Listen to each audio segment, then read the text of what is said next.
শুভ সকাল বন্ধুরা, তোমরা কেমন আছো? আশা করছি তোমরা সবাই খুব খুব খুব ভালো আছো ও সুস্থ আছো। আর তোমাদের আশীর্বাদে আমিও খুব ভালো আছি ও সুস্থ আছি।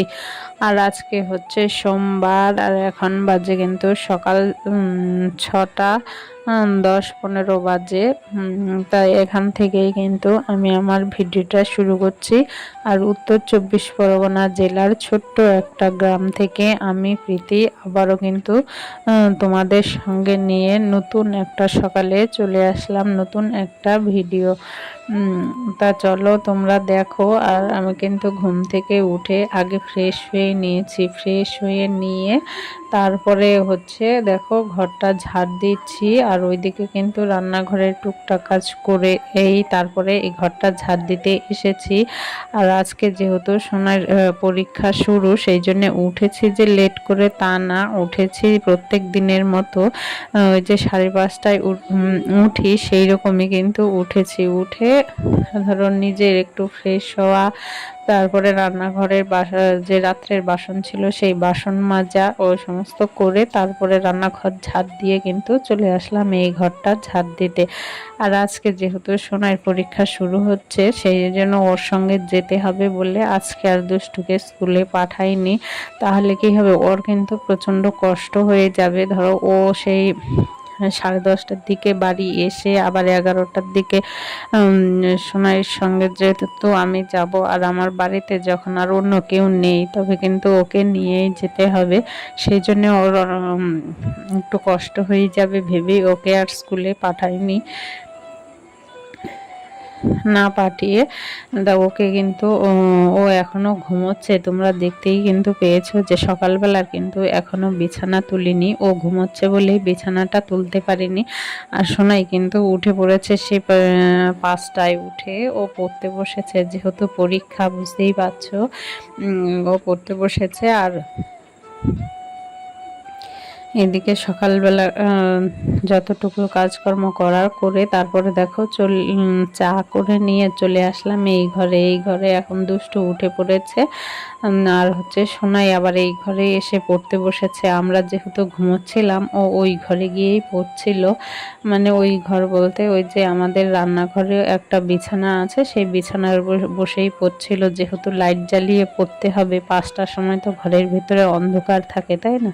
সেই জন্য রান্নাঘরে গিয়ে ওই বিছানার উপর বসে পড়ছিল। আর আমরা যেই উঠে পড়েছি সেই ও আবার কিন্তু চলে এসেছে এই ঘরে। আসলে এই ঘরে খাটের উপরে না বসলে মনে হয় ওর পড়াটা ঠিকঠাক হয় না। তবে আমি বলছিলাম যে এই ঘরে বসেই পড়তে পারতিস। ও বললো যে না, লাইট জ্বালিয়ে পড়তে হয়, তোমাদের হয়তো অসুবিধে হবে, সেই জন্যে ওই ঘরে চলে গেলাম। তা আমি বলছিলাম যে অসুবিধের কি আছে, সব দিন তো আর হয় না, পরীক্ষার সময় সেইটুকু তো করতেই হবে, তাই না? তা দেখো যাই হোক, ও হচ্ছে এই ঘরে এসেছে এখন কিন্তু ও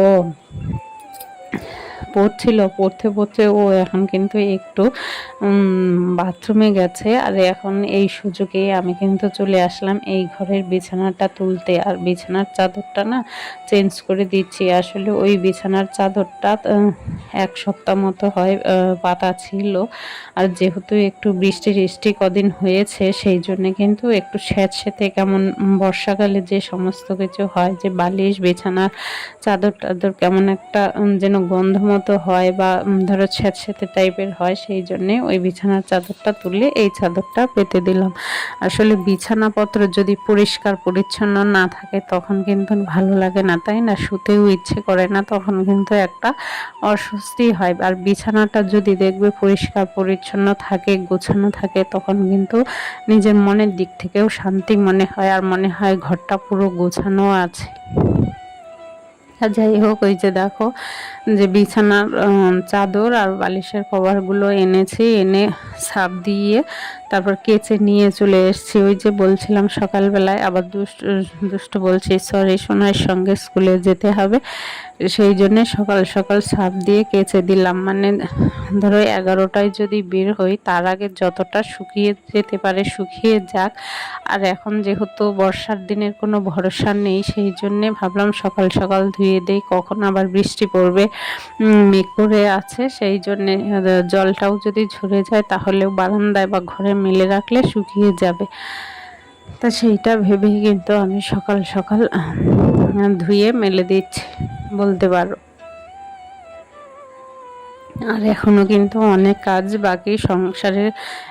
ধরো বউদের কোথাও বেরোতে গেলে কিন্তু অনেকটাই চাপের, তাই না? সংসারের সমস্ত কাজকর্ম করেই কিন্তু তারপরে বেরোতে হয়।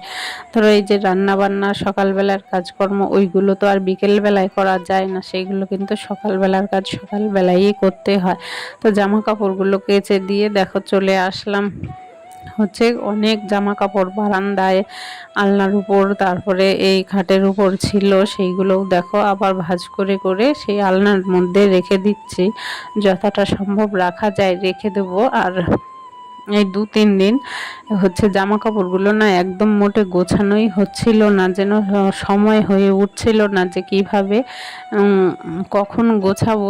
যাই হোক, আজকে একটু যেহেতু দুষ্টু স্কুলে যায়নি, আজকে বাজারেও যাওয়া হয়নি, সেই জন্যে এই সময়টা আর কি পেলাম।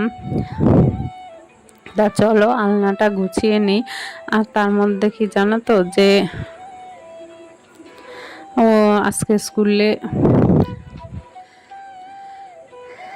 যাওয়ার পরে কিন্তু সেই পুরনো দিনের ধরো বান্ধবী বলো বন্ধু বলো তাদের সঙ্গে দেখা হবে, সেইটা ভেবেই না অনেকটা মন ভালো হয়ে যাচ্ছে যে আজকে ওদের সঙ্গে দেখা হবে। মানে সবার সঙ্গে একঘেয়েমি থাকতে থাকতে পুরনো ধরো নিজের বন্ধু বান্ধবদের সঙ্গে দেখা হলে কিন্তু ভালোই লাগে, তাই না? তাই ভাবছি যে অনেক দিন পরে ওদের সঙ্গে দেখাও হবে। তো যাই হোক, দেখো তোমাদের সঙ্গে কথা বলতে বলতে কিন্তু আমার আলনাটাও গোছানো হয়ে গেল।